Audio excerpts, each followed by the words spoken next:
नमस्कार। आप सभी का मेरे YouTube चैनल हिंदी ज्ञान विद ममता में हार्दिक स्वागत है। आज मैं आपके लिए कक्षा 9 की हिंदी की वर्कशीट नंबर 24 लेकर आई हूँ। ये वर्कशीट 2 बैलों की कथा पर आधारित है और ये जो पाठ है बच्चों, ये मुंशी प्रेमचंद द्वारा लिखित पाठ है। आइए जाने, पढ़ें और इसके दिए हुए प्रश्नों को हल करें। मुंशी प्रेमचंद जी कहते हैं कि दोनों मित्रों का जीवन में पहली बार ऐसा साबिका पड़ा कि सारा दिन बीत जाने पर भी उन्हें खाने के लिए एक दिन का भी ना मिला था। साबिका का अर्थ होता है बच्चों की वास्ता, ठीक है, जान पहचान ले सकते हैं या सरोकार ले सकते हैं कि दोनों मित्रों का जीवन में पहली बार एक ऐसी चीज़ से वास्ता पड़ा, ऐसे बंदे से वास्ता पड़ा कि उसके संपर्क में आने के बाद उन्हें क्या हुआ, पूरे दिन जो है एक तिनका भी खाने को नसीब नहीं हुआ।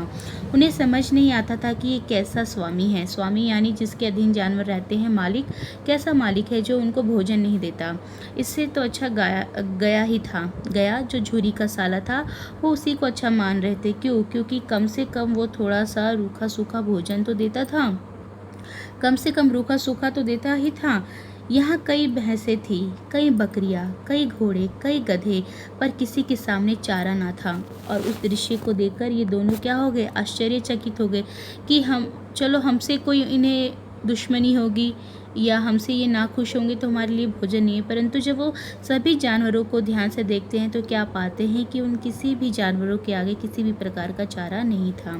सभी ज़मीन पर मुर्दों की तरह पड़े थे, यानी शायद भोजन नहीं मिल रहा था, जिसके कारण वो सभी जो जीव जंतु थे वो सभी क्या थे, मुर्दों की भांति यानी मरे हुए की भांति वहाँ पर पड़े हुए थे।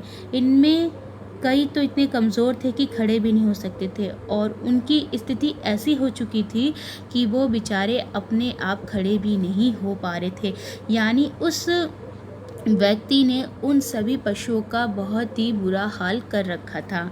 सारा दिन दोनों मित्र फाटक पर टकटकी लगाए ताकते रहते, यानी एक टक फाटक पे नज़र लगाते कि अब कोई आएगा और उनको क्या है, थोड़ा खाने के लिए देगा। और कोई चारा लेकर नहीं आया। और क्या पाते, कोई भी उनके लिए चारा लेकर नहीं आया। थक हार कर, ठीक है, जब थक गए दोनों इंतज़ार करते करते और भूख की जो आग थी उनको बिल्कुल एकदम विवश कर दिया था, तब दोनों ने क्या किया, दीवार की जो नमकीन मिट्टी थी उसी को चाटना शुरू कर दिया। पर इससे क्या उनको तृप्ति मिलती, क्या शांति मिलती, क्या उनकी भूख मिट सकती थी?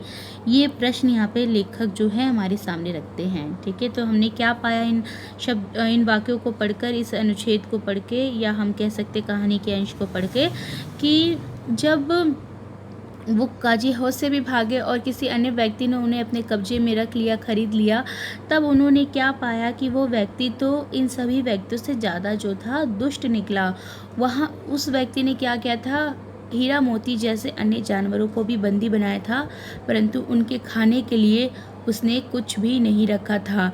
ये दोनों जानवर जो पहली बार, ठीक है, जीवन में कभी उनके साथ ऐसा नहीं हुआ था, गया भी था वो भी उनके सामने रूखा सूखा रख दिया करता था, परंतु इस व्यक्ति ने तो अपने पास बंदी बनाने के पश्चात उन दोनों भाइयों के साथ अन्य किसी जानवरों पे कोई दया नहीं दिखाई और क्या किया, कोई भोजन नहीं डाला। और इस भूख को मिटाने के लिए दोनों भाई क्या करते हैं, दीवार को ही चाटना शुरू कर देते हैं।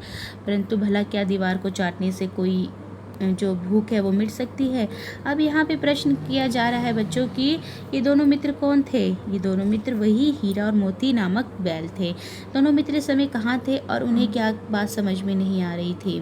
ठीक है, तो दोनों मित्र इस समय क्या थे, कहीं पर बंदी बनाई गए हुए थे, किसी उस दड़ियल व्यक्ति के यहाँ बंदी बने हुए थे। ठीक है, और उन्हें कुछ समझ में नहीं आ रहा था कि ये कहाँ पर उन्हें लाकर रख दिया गया है। पूरा दिन बीत गया है और उन्हें खाने के लिए एक तिनका भी नहीं मिला है और वो इस स्वामी को नहीं समझ पा रहे हैं कि किस प्रकार का स्वामी है। ठीक है, वहाँ और कौन कौन से जानवर थे, उनकी क्या दशा थी? ठीक है, तो हम यहीं से देखेंगे। यहाँ पर भैंसें थी, कई बकरियाँ, घोड़े, गधे, उनके सामने कोई चारा नहीं था, सभी ज़मीन पर मुर्दों की भांति पड़े हुए थे। और इसमें तो इतने कुछ जानवर ऐसे थे जो कि इतने कमज़ोर हो गए थे कि खड़े भी नहीं हो सकते थे।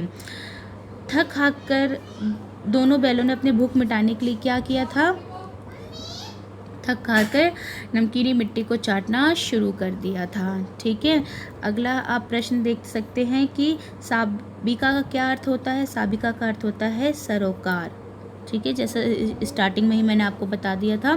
इस तरह से अगर आपको कहीं भी इस वीडियो में कोई बात समझ में नहीं आई हो तो आप कमेंट बॉक्स में कमेंट करके पूछ सकते हैं। वीडियो देखने के लिए आप सभी का बहुत बहुत धन्यवाद। वीडियो अच्छी लगी हो तो वीडियो को एक लाइक ज़रूर कीजिएगा। इन्हीं शब्दों के साथ मैं अपनी वाणी पे विराम लगाती हूँ। धन्यवाद।